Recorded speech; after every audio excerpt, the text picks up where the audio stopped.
Magandang umaga, mahal na mga kapatid, lalo na sa minamahal na sambayanang Pilipino. Maligayang pagdating sa lahat sa aming channel, kung saan kami ay nagsasama-sama bilang isang malaking pamilya sa panalangin. At ngayon ay mayroon tayong espesyal na layunin sa ating Chaplet of Mercy, hilingin sa Diyos na pagpalain ang mga mamamayan ng Pilipinas sa pananalapi. Ngayon ay tumayo tayo sa harapan ng Panginoon, na humihiling sa Kanya na magdala ng kaunlaran, mga pagkakataon at mga mapagkukunan sa bawat tahanan ng mga Pilipino. Naway buksan niya ang mga pinto, ibuhos ang Kanyang biyaya at bigyan ng lakas na kailangan upang madaig ang anumang kahirapan. Kung bago ka dito, samantalahin ang pagkakataong mag-subscribe sa channel, i-like ang video na ito at ibahagi ito sa iyong mga kaibigan at pamilya. Inaanyayahan din kita na iwanan ang iyong kahilingan sa panalangin sa mga komento. Nais naming manalangin para sa iyo at kasama mo.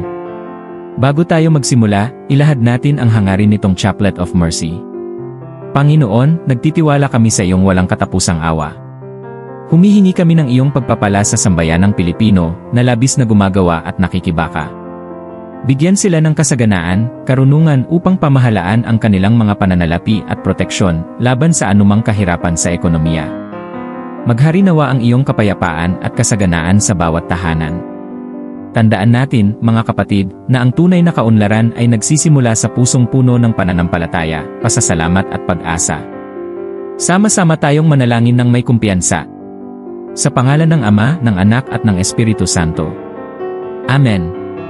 Ama namin, na nasa langit, sambahin ang iyong pangalan, dumating sa amin ang iyong kaharian, mangyari nawa ang iyong kalooban, sa lupa gaya ng nasa langit.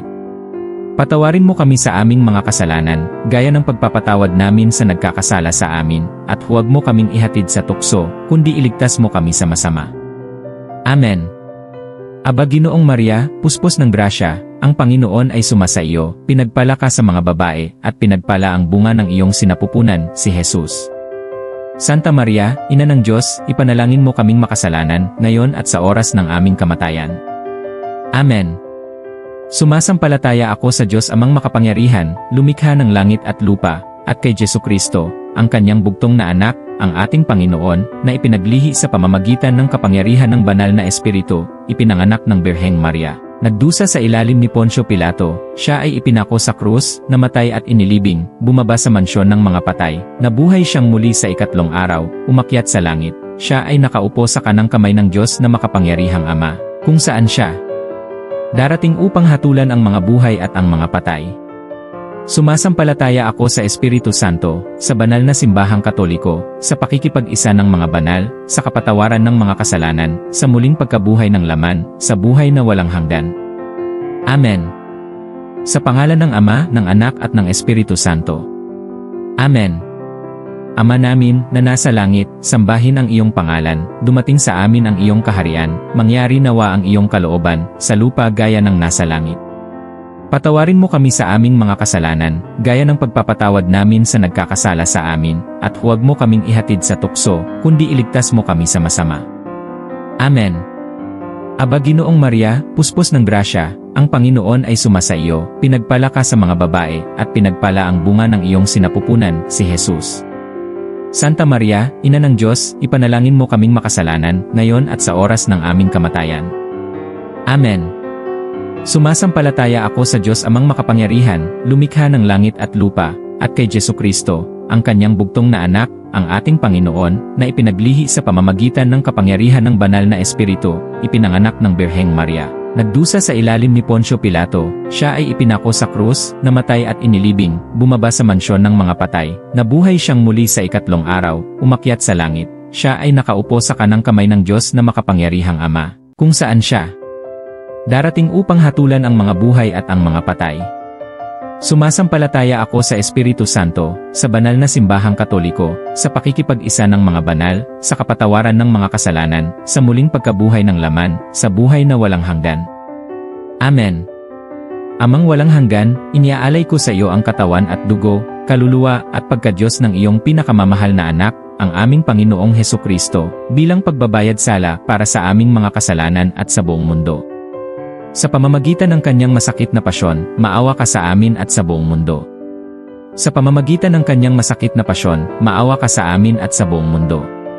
Sa pamamagitan ng kanyang masakit na pasyon, maawa ka sa amin at sa buong mundo. Sa pamamagitan ng kanyang masakit na pasyon, maawa ka sa amin at sa buong mundo. Sa pamamagitan ng kanyang masakit na pasyon, maawa ka sa amin at sa buong mundo. Sa pamamagitan ng kanyang masakit na pasyon, maawa ka sa amin at sa buong mundo. Sa pamamagitan ng kanyang masakit na pasyon, maawa ka sa amin at sa buong mundo. Sa pamamagitan ng kanyang masakit na pasyon, maawa ka sa amin at sa buong mundo. Sa pamamagitan ng kanyang masakit na pasyon, maawa ka sa amin at sa buong mundo. Sa pamamagitan ng kanyang masakit na pasyon, maawa ka sa amin at sa buong mundo.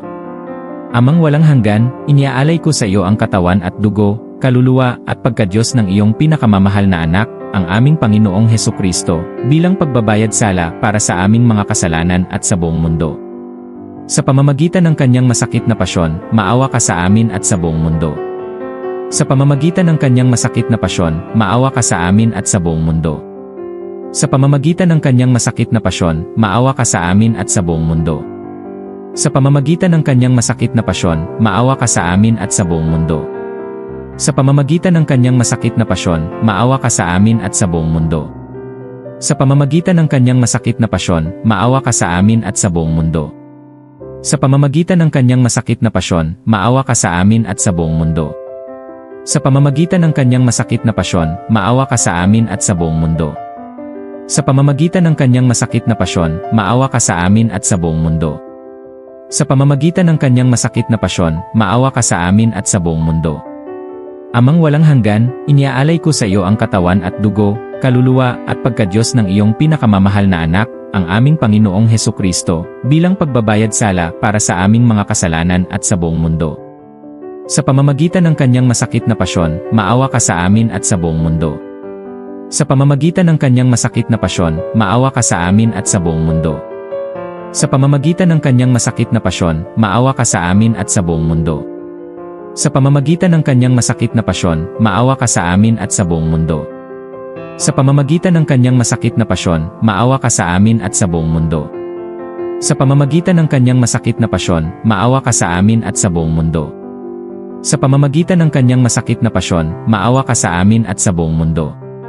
Sa pamamagitan ng kanyang masakit na pasyon, maawa ka sa amin at sa buong mundo. Sa pamamagitan ng kanyang masakit na pasyon, maawa ka sa amin at sa buong mundo. Sa pamamagitan ng kanyang masakit na pasyon, maawa ka sa amin at sa buong mundo. Amang walang hanggan, iniaalay ko sa iyo ang katawan at dugo, kaluluwa at pagkadiyos ng iyong pinakamamahal na anak, ang aming Panginoong Hesukristo, bilang pagbabayad sala para sa aming mga kasalanan at sa buong mundo. Sa pamamagitan ng kanyang masakit na pasyon, maawa ka sa amin at sa buong mundo.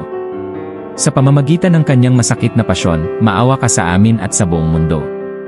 Sa pamamagitan ng kanyang masakit na pasyon, maawa ka sa amin at sa buong mundo. Sa pamamagitan ng kanyang masakit na pasyon, maawa ka sa amin at sa buong mundo. Sa pamamagitan ng kanyang masakit na pasyon, maawa ka sa amin at sa buong mundo. Sa pamamagitan ng kanyang masakit na pasyon, maawa ka sa amin at sa buong mundo. Sa pamamagitan ng kanyang masakit na pasyon, maawa ka sa amin at sa buong mundo. Sa pamamagitan ng kanyang masakit na pasyon, maawa ka sa amin at sa buong mundo. Sa pamamagitan ng kanyang masakit na pasyon, maawa ka sa amin at sa buong mundo. Sa pamamagitan ng kanyang masakit na pasyon, maawa ka sa amin at sa buong mundo. Amang walang hanggan, iniaalay ko sa iyo ang katawan at dugo, kaluluwa at pagkadiyos ng iyong pinakamamahal na anak, ang aming Panginoong Hesukristo, bilang pagbabayad sala para sa aming mga kasalanan at sa buong mundo. Sa pamamagitan ng kanyang masakit na pasyon, maawa ka sa amin at sa buong mundo. Sa pamamagitan ng kanyang masakit na pasyon, maawa ka sa amin at sa buong mundo. Sa pamamagitan ng kanyang masakit na pasyon, maawa ka sa amin at sa buong mundo. Sa pamamagitan ng kanyang masakit na pasyon, maawa ka sa amin at sa buong mundo. Sa pamamagitan ng kanyang masakit na pasyon, maawa ka sa amin at sa buong mundo. Sa pamamagitan ng kanyang masakit na pasyon, maawa ka sa amin at sa buong mundo. Sa pamamagitan ng kanyang masakit na pasyon, maawa ka sa amin at sa buong mundo. Sa pamamagitan ng kanyang masakit na pasyon, maawa ka sa amin at sa buong mundo. Sa pamamagitan ng kanyang masakit na pasyon, maawa ka sa amin at sa buong mundo. Sa pamamagitan ng kanyang masakit na pasyon, maawa ka sa amin at sa buong mundo. Banal na Diyos, malakas na Diyos, walang kamatayang Diyos, maawa ka sa amin at sa buong mundo. Banal na Diyos, malakas na Diyos, walang kamatayang Diyos, maawa ka sa amin at sa buong mundo. Banal na Diyos, malakas na Diyos, walang kamatayang Diyos, maawa ka sa amin at sa buong mundo. Sa pangalan ng Ama, ng Anak at ng Espiritu Santo. Amen. O dugo at tubig na umagos mula sa puso ni Jesus, bilang bukal ng awa para sa amin, sa iyo ako nananalig. Minamahal kong mga kapatid na Pilipino, ang panalangin natin ngayon ay isang gawa ng pananampalataya at pagkakaisa. Magtiwala tayo na dininig ng Diyos ang ating mga pagsusumamo at ibibigay niya ang lahat ng ating kailangan sa tamang panahon. Kung ang panalangin ito ay nagdulot ng kapayapaan at pag-asa sa iyong puso, huwag kalimutang mag-subscribe sa channel, i-like ang video na ito, at ibahagi ito upang mas maraming tao ang makasama sa amin sa paglalakbay na ito ng pananampalataya. Iwanan din ang iyong kahilingan sa panalangin sa mga komento. Sasamahan ka namin sa panalangin para sa paparating na mga intensyon.